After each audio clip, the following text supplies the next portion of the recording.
Honorable Minister Simeon to bring a word to us today. And this is the encouragement that I want you to hear and all the rest of the guys as well. Let no one look down upon your youth. You have the Holy Spirit in you. You have everything that you need. You have a willingness, you have the empowerment of the Holy Spirit and desire to serve Him. So don't let anybody look down on you. I can't wait to hear what you have to say. Take your time. Don't be in a hurry. And enjoy the moment. Okay? This is Simeon, so welcome.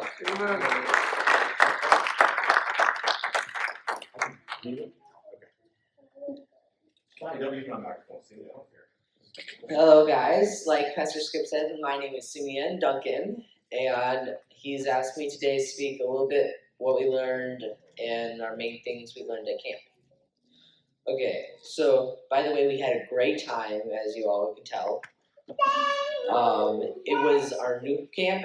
It was called Camp Wambo. It was a 4-hour drive, and it was by Amen, Wisconsin. We had to get used to the new camp because it was a lot different from Spencer Lake, which was the camp we've been used to go to, but it's still a lot. And our main pastor was Pastor David, which he gave our main service to that every night and every morning. So the lesson we're kind of going to learn today is being connected to the vine and going on mission. The camp's theme was on mission, as you can tell from the shirts. And our main verse was John 20:21, like Gavin read. So the first night, Pastor David talked about being connected to the vine, and the verse he used was John 15:5. I am the vine, you are the branches. If you remain in me and I in you, you will bear much fruit. Apart from me, you can do nothing. We made branches out of pipe cleaners and then stuck them in a large PFC pipe painted green to symbolize how we were the branches and we were being connected to Jesus with the PFC pipe. So, and also he said that God was symbolized the gardener in the verse. So the thing that Pastor David talked about was that if we are connected to Jesus, we should be bearing good fruit. In our small group, we discussed that and we thought it meant the fruits of the Spirit. So if we are connected to Jesus, that means we will be bearing good fruits or the fruits of the Spirit. So night 4, which I'm going to make a jump a little bit, we talked about going on mission to reach the world. And the verse he gave us was Matthew 28:19 through 20.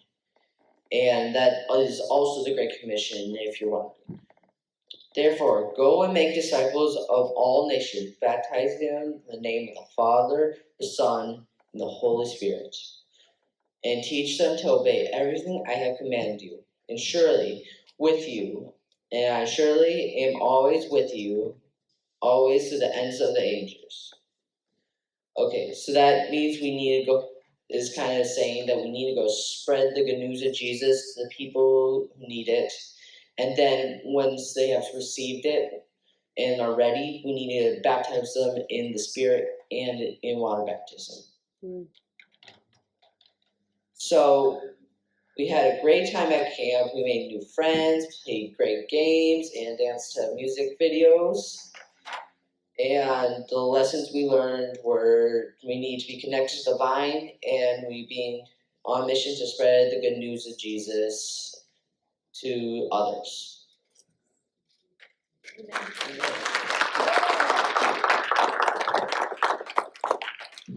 That was awesome. Nailed it. All right, we're ready for whatever's next. Oh, you guys are, no, let me. Because it's really early. And you can't get out too early because We have like a video or something. there's 2 things that the kids have been talking about the whole time we've been together this morning.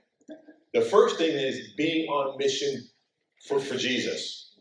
And that theme is a very important theme, the theme we've been talking about here at Crossroads for quite a while. This is my question to you. Our kids, we send them away to camp, and I'm very thankful that we can do that. Camp is a really great experience for kids. And they come back and they're inspired about missions. They're fired up about missions. I'm fired up about missions. I'm excited about missions. I grew up Southern Baptist. Did anybody else Southern Baptist when it was? Yeah, Bettina, missions was our swag. We had a lot of other issues that we didn't do so good at, but missions we did really well at. So missions is important. I wonder if you are excited about missions. If you already are thinking about a way that you can serve, that you can give, or that you can go and serve the mission field that where you live, where you work, where you serve. If you are full of the Holy Spirit, if you are a follower of Jesus, my Southern show just for a second there, you're on mission. You are on mission Monday through Saturday. One of those days ought to be a Sabbath, which is a mission in and of itself, but you're on mission Monday through Saturday. On Sunday, we gather together here in the house as a family, and we're re-equipped, we're re-engaged, we're re-fired, re-ignited, re-whatever, to go back out on Monday to the mission field again. So many times when we think about the idea of missions, we get stuck in the idea that, missions just for missionaries. And it's for somebody else, someplace else, far, far away. Or if I give my life to missions, God's going to send me to China. Well, he might, but he probably won't. Because we're on mission where we're at. If you're a follower of Jesus, Jesus was on mission. How can you follow Jesus and not be on mission?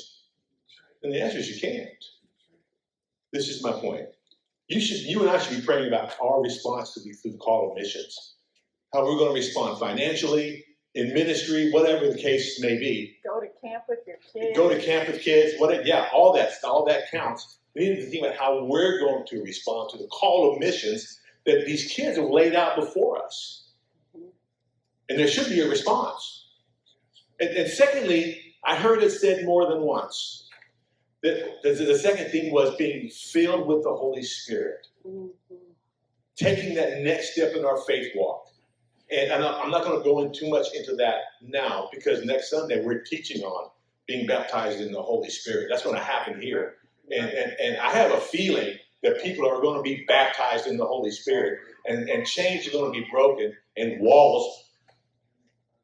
Come on. And that ember and that spark that the kids have brought back are going to be ignited in my heart and in your heart as well. So I hope that you're praying about it even now as you're preparing your heart for next week, as you come to be re-equipped, re-engaged, reignited for missions, and get the energy and the power and the biblical motion that you need by being baptized in the Holy Spirit. Kids, I'm super proud of you. Thank you for you guys for sharing. You did a great job. Simeon, thumbs up, buddy. Good job. Last thing I want to say before I hand it back over to Kathy is this. Camp's not going to be any cheaper next year than it was this year. The prices won't go down again. So me and my family, we're going to begin to give in towards camp even now, beginning this time of the year. So feel free to add that to your check, to your gift, to your offering. Just mark it Kids Camp, and it'll get slid right into that account. And that would be great as well. So thank you for your giving. It's an amazing, amazing testimony for our church that our kids and our leaders went to camp and was funded by their family. And that's what family's for. So thank you for all that as well. God bless you. Kathy, what's next?